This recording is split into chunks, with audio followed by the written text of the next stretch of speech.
High students, இன்றைக்கி நம்ம பார்க்குற டாபிக் வந்து டிரான்ஸ்போர்ட்டேஷன் இன் பிளான்ஸ். தாவரங்களுடைய கடத்துதல், அதாவது தாவரங்களுடைய கடத்துதல்னு அர்த்தம். தாவரங்கள் எப்படி கடத்தல் நிகழ்ச்சி நடக்குது அப்படிங்கிறத பற்றி இந்த டாப்பிக்கில் பார்க்குறோம்.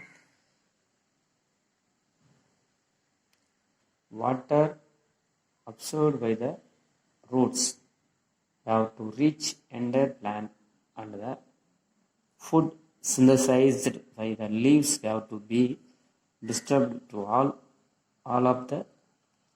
the parts of the plant. To understand this, we need to recall the anatomy of the plants. தாவரங்களுடைய அதாவது என்ன அப்படின்னா, water absorbed by the roots have to reach entire plant, and the wood synthesized by the leaves have to be distributed to all the parts of the plant. தாவரங்களுடைய வேர்கள் மூலம், அதாவது தாவரங்கள் வந்து என்ன செய்யுது அப்படின்னா வாட்டரை வந்து வேர்கள் மூலம் உறிஞ்சுது. இந்த உறிஞ்சப்பட்ட நீர் வந்து முழு தாவரத்துக்கும், அதை வந்து பார்த்தீங்கன்னா ஒரு தாவரம் உணவுப் பொருளை ஃபுல்லாக எதில் சேமித்து வைக்கிற அப்படின்னா லீவ்ஸில், அதாவது இலையின் மூலம் தயாரிக்கப்பட்ட உணவு அனைத்து பாகங்களுக்கு நிச்சயம் பகிர்ந்தளிக்கப்பட வேண்டும் அப்படின்னு சொல்லி கொடுத்துருக்காங்க. இந்த நிகழ்ச்சியை நம்ம வந்து எப்படி புரிஞ்சுக்கொள்ளலாம் அப்படின்னு சொல்லி கொடுத்துருக்காங்க. அதான் to understand this we need to recall the anatomy of the plants. இது எப்படி நம்ம வந்து நிகழ்ச்சியை புரிந்து கொள்ளலாம்னா, நாம் தாவரத்துடைய அனாட்டமியை, தாவரத்து உள்ளமைப்பில் நினைவு கூற வேண்டும் அப்படின்னு சொல்லி கொடுத்துருக்காங்க. இதில் ஃபஸ்ட்டு நம்ம ஏற்கனவே லோயர் கிளாஸை படிச்சிருப்பீங்க. சைலம்னா என்ன, ஃப்ளோயம்னா என்னன்னு சொல்கிறாங்க. இந்த சைலத்தோட முக்கியமான ஃபங்க்ஷன் கொடுத்துருங்க பாருங்கள். Water and mineral salts absorbed by the roots reach all parts of the plant through the xylem. அதாவது வேரின் மூலம் உறிஞ்சப்பட்ட நீர் மற்றும் கனிம உப்புக்கள் நிச்சயம் தாவரங்களுடைய அனைத்து உறுப்புகளுக்கும் நிச்சயம் சைலம் வழியாக செல்கிறது. அப்படிங்க சைலத்தோட வேலை என்ன பண்ணா, வாட்டரை எல்லா பாகத்துக்கும் எடுத்துட்டு போகிறது. The food synthesized by the leaves are translocated to all parts of the plant through the phloem. phloemத்தோட வேலை என்ன அப்படின்னு பார்த்தீங்கன்னா, இலையில் தயாரித்த உணவுப் பொருளை வந்து தாவர உலகில் உள்ள அனைத்து பாகங்களுக்கும் phloem வழியாக கடத்தப்படுகிறது அப்படின்னு சொல்லி கொடுத்துருக்காங்க. The pulp movement of substance through the vascular tissue is called translocation. பொருட்கள் மொத்தமாக அதாவது பார்த்தீங்க அப்படின்னா, இவ்வாறு பொருட்கள் மொத்தமாக கடத்தும் திசுக்களின் மூலம் கடத்தப்படக்கூடிய நிகழ்ச்சிக்கு தான் தாவரங்களின் கடத்தல் என்கிறோம். இது எல்லாமே கடத்து திசுக்கள் மூலம் நடக்கிறது. அதாவது வாஸ்குலர் டிஷ்யூ சொல்லுவாங்க. வாஸ்குலர் டிஷ்யூ இருக்கக்கூடியதான் கடத்து திசுன்னு சொல்கிறோம். அதன் மூலம் நடக்கூடியதுனால இது வந்து தாவரங்களுடைய கடத்தல் நிகழ்ச்சின்னு சொல்கிறோம். அதாவது டிரான்ஸ்லொகேஷன் சொல்லி சொல்கிறாங்க. இதில் முதல்ல நம்ம பார்க்கக்கூடிய டாபிக் பார்த்தீங்க அப்படின்னா, means of transport in plants. Transport in plants சொல்கிறாங்க. அதாவது தாவரங்களுடைய கடத்துதல் முறைகள் சொல்லுவாங்க. The transport of material in and out of the cell is carried out the diffusion and active transport in plants. தாவரங்களுடைய கடத்து முறைகள், means of transport in plants தாவரங்களுடைய கடத்து முறைகள்னு சொல்கிறாங்க. இதில் செல்களில் உள்ள, அதாவது என்ன அப்படின்னா செல்களின் உள்ளே மற்றும் வெளியே அந்த பொருட்கள் வந்து கடத்தப்படுவது வந்து பார்த்தீங்கன்னா 2 முக்கிய முறைகள் நடைபெறுன்னு சொல்கிறாங்க.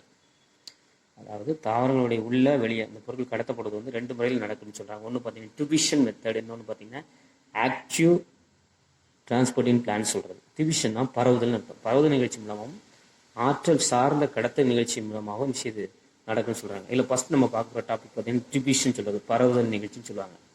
த movement of solid liquid and gases molecules from a region of higher concentration to region of their lower concentration without the utilization of the energy is called diffusion.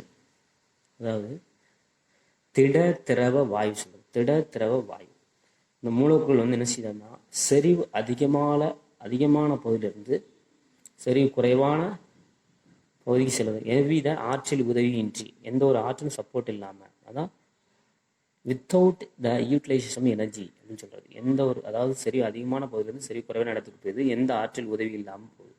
இந்த மாதிரி நகரக்கூடிய நிகழ்ச்சிக்கு பேர் தான் பரவல்னு சொல்லுவாங்க. டிவிஷன்னா பரவல்னு அர்த்தம். இதுக்கு பார்த்தீங்க அப்படின்னா this is a passive processes. Passive process தான் இந்த இடத்துல ஆற்றல் சாரா கடத்தல் நிகழ்ச்சி அப்படின்னு சொல்லுவாங்க. இது 2 மார்க் கொஸ்டினில் கேட்கலாம் டிவிஷன் அப்படின்னா. நெக்ஸ்ட்டு ஆக்டிவ் டிரான்ஸ்போர்ட், செயல்மிகு கடத்தல் அல்லது ஆற்றல் சார்ந்த கடத்தல்னு சொல்லுவாங்க. Active transport utilise energy to pump molecules against a concentration gradient. அதாவது ஆற்றல் சார்ந்த கடத்தலில் வந்து ஆற்றலை பயன்படுத்தி மூலக்கூறுகளை வந்து என்ன செய்யணும்னா, ஆற்றல் சார்ந்த கடத்தலில் ஆற்றலை பயன்படுத்தி மூலக்கூறுகள் சரிவுக்கு எதிராக அந்த சரிவாட்ட சரிவுக்கு எதிராக கடத்தப்படுகின்றன அப்படின்னு சொல்கிறாங்க. Active transport is carried out by the membrane bound protein. This protein use energy to carry the substance across the cell membrane, hence they are often referred to as pumps. Active transport பார்த்தீங்க அப்படின்னா இவை கடத்தல் பார்த்தீங்கன்னா பெரும்பாலும் புரதங்கள் என்ன செய்யுது ஈடுபடுகின்றனன்னு சொல்கிறாங்க. இது என்ன செய்யும், இந்த புரதங்கள் என்ன பண்ணோம்னா ஆற்றலை பயன்படுத்தி ஆற்றலை பயன்படுத்தி to carry substance sell membrane, அதாவது ஆற்றலை பயன்படுத்தி செல் சவ்வின் வழியாக மூலக்கூறுகளை கடத்துவதால் இதை வந்து என்ன சொல்லுவாங்க, பம்ப்ஸ்ன்னு சொல்லுவாங்க. அதாவது ஊந்திகள் என்று அழைக்கப்படுகின்றன அப்படின்னு சொல்கிறாங்க. இந்த அதாவது this pumps can transport substance from a lower concentration to higher concentration. அதனால் இதுக்கு வந்து அப்கில் டிரான்ஸ்போர்ட்னு சொல்லுவாங்க. அதாவது இந்த ஊந்திகள் சொல்கிறாங்க, அந்த ஊந்திகள் மூலக்கூறுகளை வந்து செறிவு குறைவான பகுதியிலிருந்து செறிவு அதிகமான பகுதி கடத்துகிறதாம். அதனால் இது என்ன செய்வாங்கன்னா அப்கில் டிரான்ஸ்போர்ட் கூட என்ன செய்வாங்க, ஆக்டிவ் டிரான்ஸ்போர்ட்டை சொல்லுவாங்க. இப்போ முக்கியமாக பார்த்தீங்கன்னா இதில் வந்து அப்படின்னா புரோட்டீன் தான் வந்து புரதங்கள் மூலமாக தான் என்ன பண்ணுறா அப்படின்னா இந்த அதாவது கடத்தலில் வந்து புரதங்கள் வந்து முக்கியமாக ஈடுபட்டு சொல்கிறாங்க. இந்த புரதங்கள் என்ன செய்யும்னா ஆற்றலை பயன்படுத்தி செல் சவ் வழியாக, அதாவது செல் மெம்பர்னா செல் சவ் வழியாக மூலக்கூறுகளை வந்து கடத்துவதால் மூலக்கூறுகளை வந்து கடத்துறதுனால இது என்ன செய்வாங்க, பம்ப்ஸ்ன்னு சொல்லுவாங்க. அதாவது ஊந்திகள்னு சொல்லுவாங்க. இந்த ஊந்திகள் என்ன செய்யும்னா குறைவான பகுதியில் வந்து அதிகமான பகுதி கடத்தப்படுகிறது, குறைவான பகுதியில் வந்து அதிகமான பகுதி கடத்தப்படுகிறது அப்படின்னு சொல்லி கொடுத்துருக்காங்க. நெக்ஸ்ட் வந்து ஒரு 2 மார்க் கொஸ்டின், ஆஸ்மாசிஸ் தான் என்ன அப்படின்னு கேட்கலாம். ரொம்ப ரொம்ப முக்கியமான கொஸ்டின். ஆஸ்மாசிஸ் சவ்வுடு பரவல்னு சொல்லுவாங்க. Osmosis is the movement of solvent or water molecules from the region of higher concentration to the lower concentration through a semi permeable membrane. சவ்வுடு பரவல் எப்படி சொல்கிறாங்கன்னா, சவ்வுடு பரவல்னு பார்த்தீங்கன்னா திரவங்களில் காணப்படக்கூடிய ஒரு சிறப்பான பரவுதல் அப்படின்னு சொல்கிறாங்க. செமி பிரிமபிள் மெம்பரேன் அப்படின்னு சொன்னால் ஒரு அரை கிடத்தி சவின் வழியாக கரைப்பான் அல்லது நீர் மூலக்கூறுகள் செறிவு அதிகமான இடத்திலிருந்து, அதாவது செறிவு அதிகமான பகுதியிலிருந்து செறிவு குறைந்த பகுதி கடத்தப்படுவது அப்படின்னு சொல்கிறாங்க. This process carried out till and equilibrium is reached. இது பார்த்தீங்கன்னா நிகழ்ச்சி வந்து செறிவு வந்து சமமாக வரைக்கும் நடைபெறும்னு சொல்கிறாங்க. Osmosis is the passive movement of water or any other solvent molecules.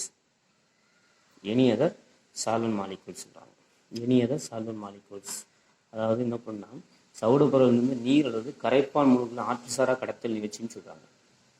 ஆற்றல் சாரா கடத்தல் நிகழ்ச்சி அப்படின்னு சொல்லி சொல்கிறாங்க. நெக்ஸ்ட் கேட்டிங் 2 மார்க் கொஸ்டினில் கேட்கலாம். பிளாஸ்மோலைசிஸ் தான் என்ன அப்படின்னு சொல்லி கேட்கலாம்.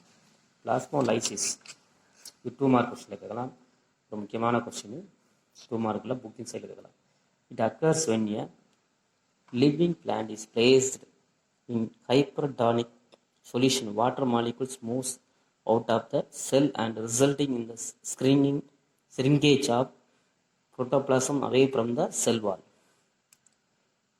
It occurs when a living plant cell is placed in hypertonic solution.